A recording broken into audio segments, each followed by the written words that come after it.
नाज़रीन, अवामी न्यूज़ में खबर जो सिलसिलो जारी है। अवां खे भेड़ा सिटी का खबर ॾींदा हलूं तो भेड़ा सिटी जा दुकानदार लॉकडाउन सबब बुखों काटण ते मजबूर हैं। सॼे सिंध जी भेड़ा सिटी में भी सख्त लॉकडाउन जो सिलसिलो जारी है। भेड़ा सिटी के गरीब पौरे ते दुकानदार लॉकडाउन में नरमी करण ऐं सुबुह 8 बजे खां शाम 5 बजे ताईं सब्जी फ्रूट ऐं किराना जे दुकाननि जियां ॿिया कारोबार दुकाननि खे खोलण जो मुतालबो कयो आहे। इन हवाले सां वधीक तफ़सीलात पेश आहे। भेड़ा सिटी में नदीम मंगी जी ही रिपोर्ट। नाज़रीन, सॼे सिंध जी भेड़ा सिटी में भी मुकम्मल लॉकडाउन ते अमल कयो पियो वञे, जॾहिं त ग़रीब जेके माण्हू आहिनि ऐं रोज़ेदारनि खे तमामु घणी लॉकडाउन सबबु परेशानी थी रही आहे, जॾहिं त ग़रीब जेके आहिनि कारोबार लाइ परेशान आहिनि।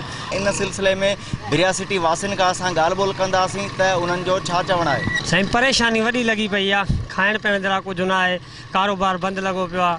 2-3 महीना थी विया आहिनि, परेशान ॾाढा लॻा पिया आहियूं, बचड़ी वारा माण्हू आहियूं। वज़ीर आला सिंध खे मुतालबो आहे त लॉकडाउन में नरमी करे का, ईद लॻी पई आहे मथां, बच्चा नंढा नंढा। ॾिसो सॼो कारोबार बंदि लॻो पियो आहे, का शइ खुलियल न आहे, पुलिस आहे, लठिन जो ग़रीब आवाम खे ज़ीपट लॻो पियो आहे, को हल नथा कढनि।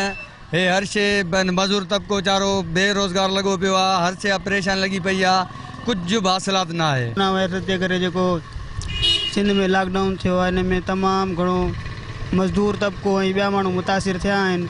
त तंहिं करे हुकूमत सिंध खे घुरिजे त इहो हल्को फुल्को कारोबार SOP तहत माना खोले, ईअं लॉकडाउन में नरमी कई वञे। लॉकडाउन लॻा पिया आहिनि, अॼुकल्ह ॾिसो त कारोबार ई घटि लॻा पिया आहिनि।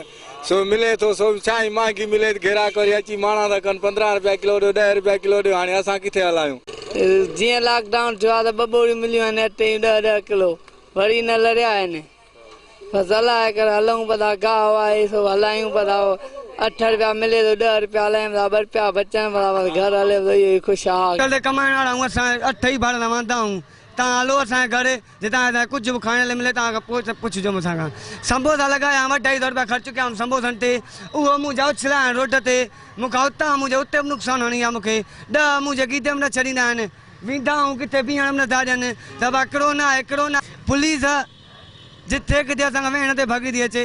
जी नाज़रीन, तव्हां भेड़ा सिटी वासियुनि जा वीचार ॿुधा। उन्हनि जो इहो चवणु हुयो त लॉकडाउन खे मुसलसल 1.5 महीनो अची थियो आहे, जॾहिं त ग़रीब माण्हू हींअर कारोबार जेको आहे ग़रीब माण्हुनि जो बंदि आहे। मज़दूर तबिको तमामु घणो परेशान आहे। मज़दूर तबिके जो इहो चवणु आहे त रमज़ान शरीफ़ जो भलारो महीनो आहे, पर असां जेको आहे सो बुखूं काटण ते मजबूर आहियूं, ऐं मथां ईद अचे पई। घर में मासूम ॿारड़ा जेके आहिनि ईद जी लाइ कपिड़ा ऐं लटा जेके घुरे रहिया आहिनि। उन्हनि जो इहो चवणु आहे त वज़ीर आला सिंध पारां लॉकडाउन में नरमी कई वञे, जीअं SOPs तहत कारोबार खोलण जी इजाज़त ॾिनी वञे, जीअं ग़रीब माण्हू पंहिंजो हल्को फुल्को रोज़गार करे पेट गुज़र करे सघनि। कैमरामैन ताहा मंगी सां गॾु नदीम अली मंगी, अवामी न्यूज़ TV, भेड़ा सिटी। वधीक ख़बरनि ऐं तफ़सील जे लाइ विज़िट कयो असांजी वेबसाइट awamiNewsHD.com ऐं ॾिसंदा रहो अवामी न्यूज़ HD।